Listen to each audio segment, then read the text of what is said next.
بسم اللہ الرحمن الرحیم۔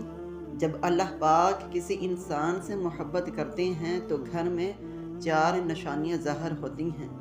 ہر شخص یہ جاننا چاہتا ہے کہ اللہ تعالیٰ اس سے راضی ہے یا نہیں، اور یہ کیسے پتہ چلے گا اللہ تعالیٰ ہم سے راضی ہے یا ناراض ہے، یہ کیسے پتہ چلے گا، اور اس کی نشانیاں کیا ہیں۔ تو ہم آج اسی کے بارے میں بات کریں گے کہ اللہ جب راضی ہوتا ہے تو ہمارے اوپر 4 نشانیاں ظاہر ہوتی ہیں۔ تو وہ 4 نشانیاں کون سی ہیں، آگے اس ویڈیو میں ہم آپ کو بتائیں گے۔ ناظرین، حضرت موسیٰ علیہ السلام اللہ تعالیٰ سے ہم کلام ہوا کرتے تھے، یعنی کہ اللہ تعالیٰ سے باتیں کیا کرتے تھے۔ انہوں نے اللہ پاک سے فرمایا راضی ہونے کی نشانی کیا ہے؟ تو اللہ پاک نے فرمایا اے موسیٰ علیہ السلام، جس بندے سے میں خوش ہوتا ہوں، میرے راضی ہونے کی پہلی علامت یہ ہے کہ میں اس کے گھر بیٹی جیسی رحمت کو بھیج دیتا ہوں۔ جس بندے کے گھر بیٹی پیدا ہوئی ہو تو سمجھ لینا اس بندے سے اللہ تعالیٰ راضی ہے۔ اور جو بندہ دین اسلام کی شریعت کے مطابق اپنی بیٹی کی تربیت کرتا ہے، اپنی بیٹی کو جوان کرتا ہے، یعنی اپنی بیٹی کو دین علم سکھاتا ہے، اور جوان ہو جانے کے بعد اس بیٹی کا نکاح کر کے اس کو رخصت کر دے، تو اللہ تعالیٰ نے فرمایا کہ میں ایسے بندے پر اتنا راضی ہوتا ہوں، اتنا خوش ہوتا ہوں کہ اس بندے کو قیامت کے دن بغیر حساب کتاب کے میں جنت میں داخل کر دوں گا۔ حضرت محمد صلی اللہ علیہ وسلم نے اپنے صحابہ سے ارشاد فرمایا اے میرے صحابہ، جس بندے کی 3 بیٹیاں ہوں اور وہ اپنی تینوں بیٹیوں کی اچھی پرورش کریں، میرے دین کی تعلیم دے، تینوں بیٹیوں کو قرآن سکھائے، حلال کا لقمہ انہیں کھلا کر تینوں بیٹیوں کو جوان کرے، جوان کرنے کے بعد شریعت محمدی کے مطابق، یعنی میری شریعت کے مطابق اپنی بیٹیوں کا نکاح کر کے اس کو رخصت کر دے، تو مجھے قسم ہے اللہ پاک کی کہ وہ بندہ مجھے اتنا پسند ہے کہ قیامت کے دن نفسا نفسی کا عالم ہوگا۔ وہ 3 بیٹیوں کا باپ اور میں جنت میں اس طرح داخل ہوں گے جس طرح یہ دونوں انگلیاں آپس میں ملی ہوئی ہیں۔ اور ہمارے پیارے آقا صلی اللہ علیہ وسلم یہ بات سنا ہی رہے تھے کہ ایک شخص کھڑا ہو گیا اور کہنے لگا یا رسول اللہ صلی اللہ علیہ وسلم، جن کی 3 بیٹیاں ہوں وہ تو آپ کے ساتھ جنت میں جائے گا، اور یا رسول اللہ جن کی 2 بیٹیاں ہوں وہ کہاں جائے گا؟ تو ہمارے پیارے آقا صلی اللہ علیہ وسلم نے فرمایا اے میرے صحابی، 2 بیٹیوں والا باپ بھی قیامت کے دن جنت میں میرے ساتھ ایسے ہی داخل ہوگا جیسے ایک انگلی دوسری انگلی کے ساتھ جوڑی ہوئی ہے۔ پھر ایک شخص کھڑا ہوا اور وہ کہنے لگا یا رسول اللہ صلی اللہ علیہ وسلم، 3 بیٹیوں والا تو جنت میں چلا جائے گا اور 2 بیٹیوں والا بھی آپ کے ساتھ جنت میں چلا جائے گا، لیکن یا رسول اللہ صلی اللہ علیہ وسلم، میری تو صرف ایک ہی بیٹی ہے، تو کیا میں آپ کے ساتھ نہیں جا پاؤں گا؟ یا رسول اللہ، اس نعمت سے میں تو محروم رہ گیا۔ تو ہمارے پیارے آقا حضرت محمد مصطفیٰ صلی اللہ علیہ وسلم نے فرمایا اے میرے صحابی، جس شخص کی ایک بیٹی بھی کیوں نہ ہو، اگر وہ حلال لقمہ اپنی بیٹی کو کھلا کر اپنی بیٹی کو جوان کرے گا اور دین کی تعلیم دے کر اس کا نکاح کر کے اس کی رخصتی کرے گا، تو ایک بیٹی والا بھی قیامت کے دن جنت میں میرے ساتھ ایسے ہی ہوگا جیسے یہ دونوں انگلیاں ایک دوسرے کے ساتھ جوڑی ہوئی ہیں۔ پھر تیسرا شخص کھڑا ہوا اور رونے لگا، اس کی آنکھوں میں آنسو آ رہے تھے۔ تو پیارے رسول اللہ صلی اللہ علیہ وسلم نے فرمایا اے شخص، تمہیں کیا ہوا ہے؟ تم رو کیوں رہے ہو؟ تو پھر وہ کہنے لگا یا رسول اللہ صلی اللہ علیہ وسلم، میں تو اس نعمت سے محروم رہ گیا۔ تو رسول اللہ صلی اللہ علیہ وسلم نے فرمایا اے شخص، بتاؤ تو صحیح کیا ہوا ہے؟ تو وہ شخص کہنے لگا یا رسول اللہ، میری تو ایک بھی بیٹی نہیں ہے، تو پھر میں کہاں جاؤں گا؟ تو پھر میں تو آپ کے ساتھ جنت میں نہیں جا پاؤں گا۔ تو ہمارے نبی صلی اللہ علیہ وسلم نے فرمایا، اے شخص کیا تمہاری بہن ہے؟ تو اس شخص نے کہا، جی ہاں یا رسول اللہ میری بہن ہے۔ تو رسول اللہ صلی اللہ علیہ وسلم نے فرمایا، جاؤ اپنی بہن کے منہ میں حلال کا لقمہ ڈالو، یعنی اس کو حلال کھلاؤ، اپنی بہن کی پرورش کرو، اس کو دین کی تعلیم دو، اس کو قرآن کی تعلیم دو، اپنی بہن کو شریعت کے مطابق اس کا نکاح کر کے اسے رخصت کر دو۔ تو قسم ہے اللہ تعالیٰ کی، قیامت کا دن ہوگا، نفسا نفسی کا عالم ہوگا، تم اور میں جنت میں ایسے ہوں گے جیسے دونوں انگلیاں ایک دوسرے کے ساتھ جڑی ہوئی ہیں۔ تو ناظرین، یہ ہے بیٹی کی شان و مرتبہ۔ بیٹی اللہ تعالیٰ کی رحمت ہوتی ہے۔ پھر اللہ تعالیٰ نے حضرت موسیٰ علیہ السلام سے فرمایا کہ اے موسیٰ، میرے خوش ہونے کی دوسری نشانی یہ ہے، میں جس قوم سے راضی ہوتا ہوں تو دولت بخیلوں کے ہاتھ سے نکال کر سخیوں کے ہاتھ میں دیتا ہوں، اور جب سخیوں کے ہاتھ میں پیسہ آ جاتا ہے پھر اس قوم میں خوشحالی، امن، سکون اور چین آ جاتا ہے۔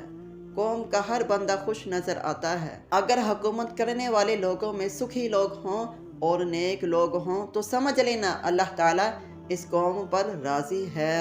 اور اللہ تعالیٰ نے حضرت موسیٰ علیہ السلام کو اپنے خوش ہونے کی، اپنے راضی ہونے کی تیسری نشانی یہ بتائی کہ جس شخص کے ماں باپ اس سے راضی ہیں تو سمجھ جانا میں بھی اس سے راضی ہوں، اور جس شخص سے اس کے ماں باپ راضی نہیں ہیں تو اللہ تعالیٰ بھی اس شخص سے راضی نہیں ہیں۔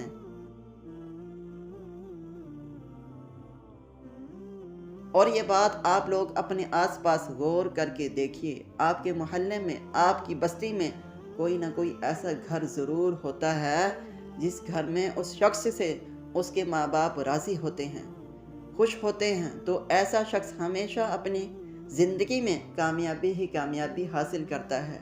اور محلے میں ہی ایسا گھر بھی ہوتا ہے جس گھر میں اس بندے سے اس کی ماں باپ راضی نہیں ہوتے، ناخوش ہیں، وہ اپنے ماں باپ کی فرمان برداری نہیں کرتا، تو ایسا شخص اپنی زندگی میں ہمیشہ ناکام رہتا ہے، اس کے کام ہوتے ہوتے رک جاتے ہیں۔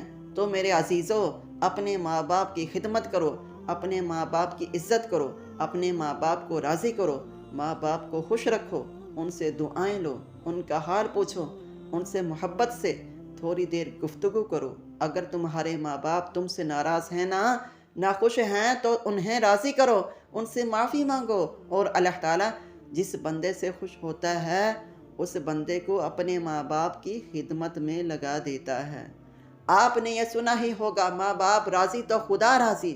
تو اپنے ماں باپ کی عزت کرو، ان کی فرمان برداری کرو، نیک بنو۔ اللہ تعالیٰ نے حضرت موسیٰ علیہ السلام سے اپنے راضی ہونے کی اور اپنے خوش ہونے کی چوتھی نشانی یہ بتائی کہ جس بندے سے میں خوش ہوتا ہوں، جس بندے سے میں راضی ہوتا ہوں، جب سردیوں کا موسم آتا ہے، جب بہار ٹھنڈی ہوتی ہے، اور ایسے موسم میں ہر بندہ نرم اور گرم بستروں میں سویا ہوا ہوتا ہے اور سکون کی سانسیں لے رہا ہوتا ہے، اور جب رات کا دوسرا پہر آتا ہے تو سردی کی رات کے دوسرے پہر سردی زیادہ بڑھ جاتی ہے۔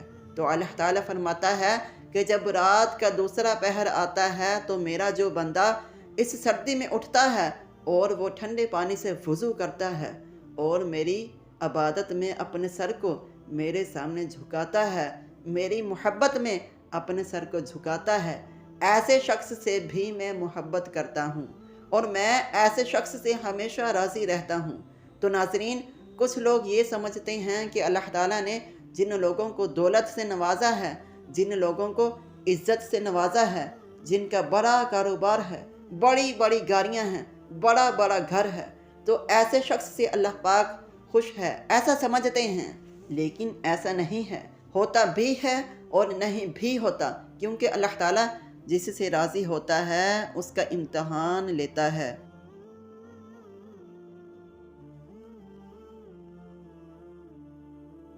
اور اللہ جو چاہے وہ کر سکتا ہے، اور جسے محبت کرتا ہے اس کو آزماتا ہے، اور گاڑی، بنگلہ، عزت، کاروبار، پیسہ، دولت، یہ ساری چیزیں اللہ تعالیٰ کے راضی ہونے کی یا خوش ہونے کی نشانیاں نہیں ہیں۔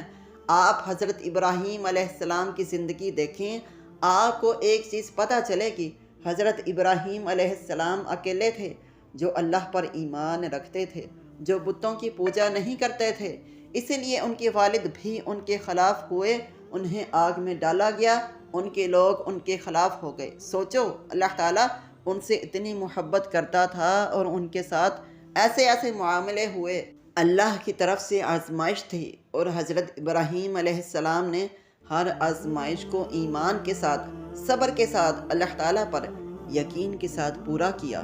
اور آج ہم یہ کہتے ہیں کہ جس شخص کے پاس اچھا کاروبار ہے، دولت ہے، بڑی گاڑیاں ہیں، بڑی بنگلے ہیں، بڑی زمینیں ہیں، جائیدادیں ہیں، اللہ تعالیٰ اس سے محبت کرتا ہے۔ ایسا نہیں ہے۔ ایسا ہو بھی سکتا ہے اور ایسا نہیں بھی ہو سکتا، لیکن یہ نشانی نہیں ہے، بلکہ اگر آپ صحیح سلامت ہیں، آپ کا جسم صحیح سلامت ہے، آپ کا گھر صحیح سلامت ہے، آپ کے گھر میں رہنے والے صحیح سلامت ہیں، آپ کے ماں باپ صحیح سلامت ہیں، آپ کو اولاد جیسی نعمت سے اللہ تعالیٰ نے نوازا ہے، آپ تھوڑا ہی کماتے ہیں لیکن حلال کماتے ہیں، تو بھی اللہ تعالیٰ آپ سے راضی ہوتا ہے اور خوش ہوتا ہے۔ یہ بھی اللہ تعالیٰ کی نعمتیں ہی ہیں جو اللہ تعالیٰ نے آپ سے راضی ہو کر آپ کو دی ہیں۔ ضروری نہیں کہ اللہ تعالیٰ جس شخص سے راضی ہو اسے دولت دے دے، اسے گاڑی دے، بنگلہ دے دے، دنیا کی عیش و آرام دے دے۔ اللہ تعالیٰ ہر شخص کو ہر طرح سے آزماتا ہے۔ اللہ تعالیٰ نے اپنے نبیوں کو آزمایا تو ہم تو اس کے بندے ہیں۔ حضرت ایوب علیہ السلام کو اللہ تعالیٰ نے بہت ساری دولت دی تھی، لیکن آخر میں اللہ تعالیٰ نے ان سے وہ دولت واپس لے کر ان کا امتحان لیا۔ حضرت یوسف علیہ السلام کو غلام بنا کر زندان میں ڈالا گیا، اللہ تعالیٰ نے انہیں وہاں سے نکال کر مصر کا بادشاہ بنا دیا۔ ہمارے نبی حضرت محمد صلی اللہ علیہ وسلم واقع کیا کرتے تھے، کتنے دنوں تک تو ان کے گھر میں چولہا نہیں جلا کرتا تھا۔ تو اللہ تعالیٰ ہر شخص کو الگ الگ طرح سے آزماتا ہے، الگ الگ چیزوں سے آزماتا ہے۔ کسی کو دولت دے کر آزماتا ہے تو کسی سے دولت لے کر آزماتا ہے۔ اللہ تعالیٰ قرآن میں فرماتا ہے، بے شک ہم تمہیں آزمائیں گے اور ضرور آزمائیں گے۔ اللہ تعالیٰ ہمیں دین اسلام پر ثابت قدم رہنے کی توفیق عطا فرمائے اور ہمیں نیکوکاروں میں شامل کرے، آمین۔ ناظرین، کمنٹ باکس میں اللہ پاک کے 99 ناموں میں سے ایک نام ضرور لکھیے گا۔ اللہ تعالیٰ سمجھنے اور عمل کرنے کی توفیق عطا فرمائے۔ السلام علیکم ورحمۃ اللہ وبرکاتہ۔